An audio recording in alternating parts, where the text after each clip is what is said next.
ओम चंद्रमा मनसो जात चक्षुः सूर्यो जात श्रोत्रादय शुभ्राणशुमुखादग्निरयात वनस्पतिरसद्भूतो गन्धालयो गन्धुत्तमाग्र्या सर्वदेवानां धूपयं प्रतिगृहीतां कुर्वस्व श्रीगणेशम्बिकाभ्यानां धूपमाग्र्यां प्रत्यक्षदीपं दर्शयामि धूपदीपान्ते हस्तो प्रक्षालनम् अथ नैवेद्यम्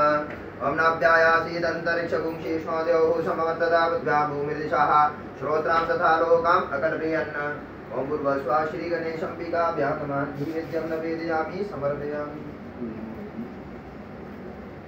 ओम नाभ्यायासीदन्तरिक्षगुंशीष्णोद्योः समवत्तदा बुद्ध्या भूमिर्दिशाः श्रोत्रां तथा लोकाम् अकल्पयन् ओम पूर्वस्व श्रीगणेशम्बिकाभ्यां नैवेद्यं समर्पयामि पंचवरिग्रहसूत्रं प्राणाय स्वापानाय स्वाभ्यानाय स्वाउदानाय स्वास्मानाय स्वाहाय जलदिशितिजो मध्ये मध्ये आत्मन्यं जलं समर्पयामि उत्तरप्रोक्षणार्थे ऋतुफलं मम जाहावनेभ्याया फला पुष्पादच्छा पुष्पनीं बृहस्पति वसुतासानो मुञ्चन्तु गुंहसाः मुर्वस्व श्रीगणेशम्बिकाभ्यां नमः ऋतुफलं समर्पयामि ऋतुफलोपरान्ते मुखवासनार्थे ताम्बूलपत्राणि लोकलाची ओम जत्पुरुषेण हविषा देवाजयमतन्वता